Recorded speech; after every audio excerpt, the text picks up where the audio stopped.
हरियापुर में रवि नाम का एक गरीब किसान अपने पत्नी सुनंदा के साथ रहता था।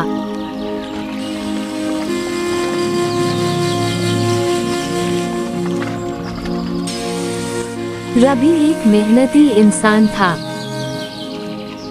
रवि को गांव के लोग उसकी मेहनत और ईमानदारी के लिए जानते थे। रवि इतना मेहनत करने के बावजूद भी गरीब था। उसकी पत्नी सुनंदा हमेशा इस गरीबी को लेकर दुखी रहता था।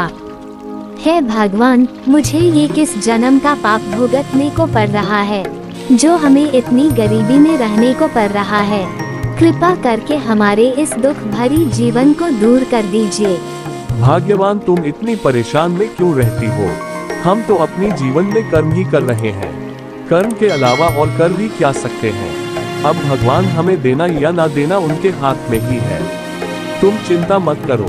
चिंता नहीं करूं तो क्या करूं? एक वक्त के खाना खाने के लिए भी सोचने को पड़ता है। और मैंने आपको कितनी बार बोला था कि मैं मुखिया के घर में जाकर कुछ काम कर लेती तो कम से कम घर का राशन तो जुगाड़ हो पाता। लेकिन आप कहाँ मेरी सुनती हो? मुझे तो जाने के लिए ही आपने मना कर दिया। तू ऐसी बात मत किया कर सुनंदा। तेरी ये बात सुनकर मेरा दिल बहुत ही ज्यादा दुखता है। तू दूसरों के घर में जाकर काम करेगा, मैं ये कभी होने नहीं दूंगा। लोग हमें ऐसे ही गरीब समझकर हंसते रहते हैं। ऊपर से अगर तू दूसरों के घर में काम करने जाएगा तो लोग और हम पर हंसेंगे। जो भी करना है मैं ही करूंगा। ये बोलकर रवि वहाँ से चला गया।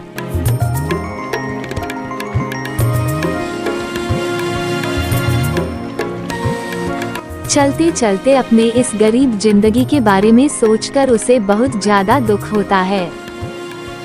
अपने परिवार को अच्छे से खिला नहीं पाता, कुछ अच्छे खाना खा नहीं पाता। ये सब सोचकर रवि चला जा रहा था। तभी एक पेड़ के नीचे गांव के कमल और कुछ लोग बात कर रहे थे।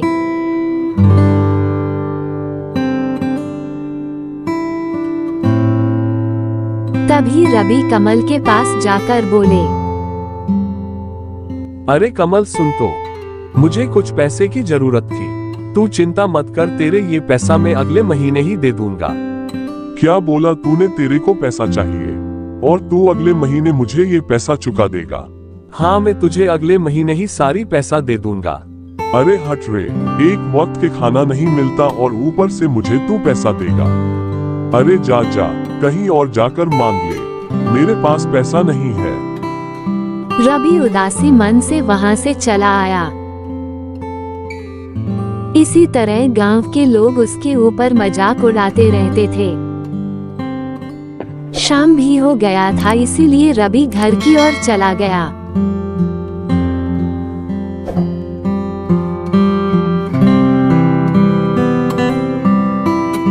भाग्यवान, कहाँ हो?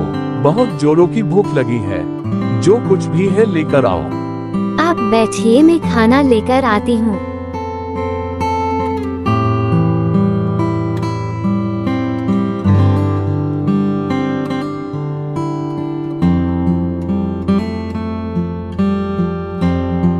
खाना खाकर दोनों सो गए।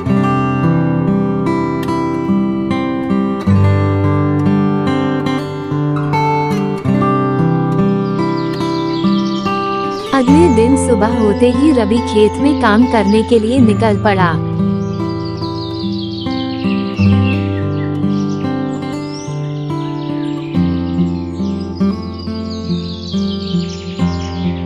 खेत में काम करने का भी मन नहीं लगता था। जितना भी मेहनत करे लेकिन खेत अच्छा नहीं होता था।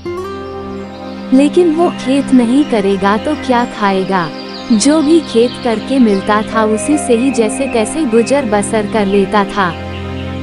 अपनी इस गरीबी के कारण खेत करते समय रवि ये सब सोचकर कभी कभी रोने भी लगता था। एक दिन रवि अपने खेत में काम कर रहा था। तभी रवि के पास गांव के मदन आकर बोले,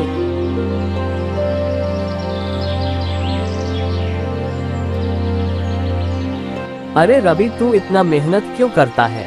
तुझे तो पता है कि इस जमीन पर खेत अच्छी नहीं होती। तू एक काम कर, ये जमीन बेच दे और खुशी से रह ले।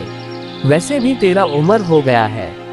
इसीलिए इतना मेहनत करने की जरूरत नहीं है।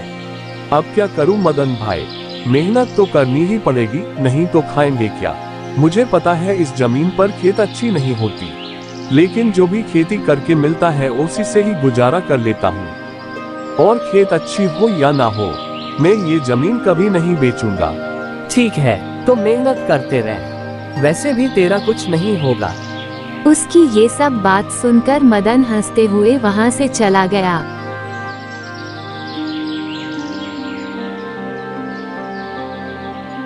ये सब बात सुनकर रवि का भी मन अच्छा नहीं लगा और रवि भी घर की ओर चला आया।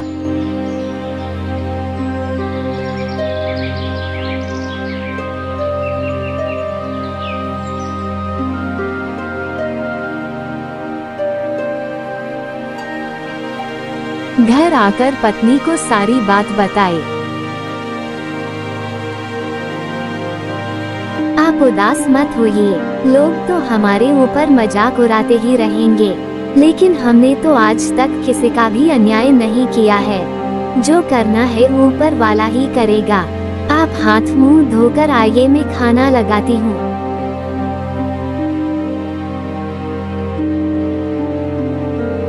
गांव के मुखिया भी रवि के इस जमीन पर आंख उठाकर देखता रहता था कि कब ये जमीन में कब्जा कर सकूं।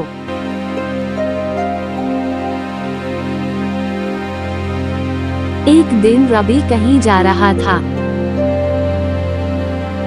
तभी गांव के मुखिया भी उसी रास्ते से जा रहे थे। अरे रवि, मैं तेरे पास ही जा रहा था। अच्छा हुआ तू मुझे यहीं मिला। तू कहाँ जा रहा था? मुखिया जी, मैं इधर पास में ही जा रहा था। बोलिए क्या काम था? मैं यही बोल रहा था कि तेरी जो जमीन है उसमें तो खेत अच्छी नहीं होती और तू ऊपर से इसे ही मेहनत कर रहा है। तू एक काम कर, ये जमीन मुझे बेच दे और उसी पैसों से अपनी जिंदगी बिता। मुखिया जी, मैं अगर ये जमीन बेच दूं तो उस जमीन के पैसे से मैं कितने दिन चल पाऊंगा?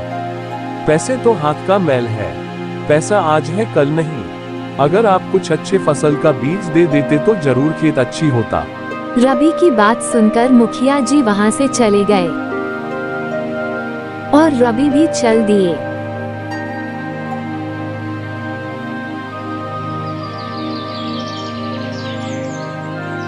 भाग्यवान, मैं खेत में जा रहा हूँ, शाम को खाना बनाकर रखना।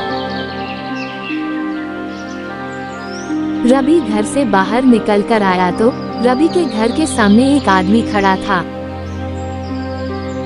रवि उस आदमी को थोड़ा थोड़ा पहचान रहा था, लेकिन अच्छे से नहीं पहचानने की वजह से उससे पूछा, कौन है आप? कुछ काम था क्या? अरे तूने मुझे क्या पहचाना नहीं? मैं दामोदर, अब तो पहचाना। कुछ दिन बाहर जाकर क्या रह लिए, तू तो मुझे भूल ही गया। अरे दामोदर, तू कितना बदल गया यार, मैं तो तुझे पहचान ही नहीं रहा था। कब बाहर से आया? आज 2 दिन हुए हैं। सारी बातें क्या बाहर ही करेगा, अंदर नहीं बुलाएगा क्या? अरे चल चल, मैं तो भूल ही गया था।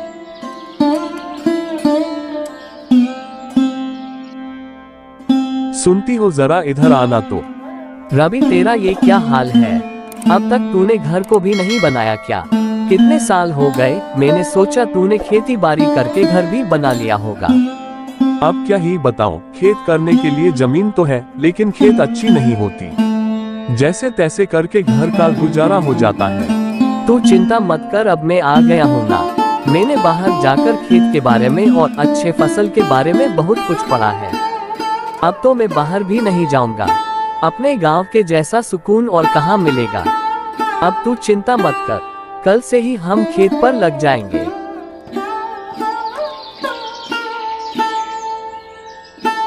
अगले दिन सुबह होते ही दोनों खेत की ओर चले गए।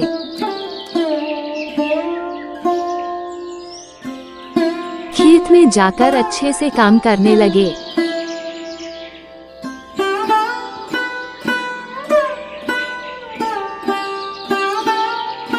अच्छी फसल की बीज खरीदकर खेत में लगाए।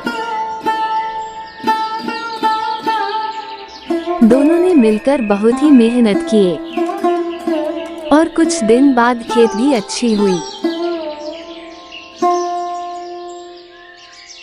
दोनों मिलकर एक बैलगाड़ी पर सारे फसल शहर में बेचने के लिए निकल पड़े।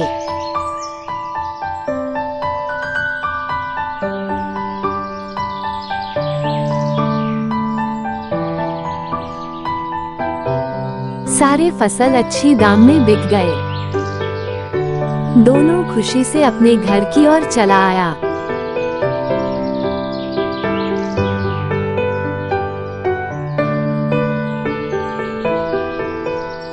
अगर आज तू नहीं होता तो मुझे ऐसे ही इस गरीबी में रहने को पड़ता। तेरा बहुत बहुत धन्यवाद मेरे दोस्त। अरे क्या बोल रहा है तू? एक दोस्त होने के नाते किसी दोस्त के बुरे समय में साथ देना ये तो हक बनता है। तू चिंता मत कर, मैं हमेशा तेरे साथ रहूंगा। रवि के सारे दुख दूर हो गए और खुशी से रहने लगे।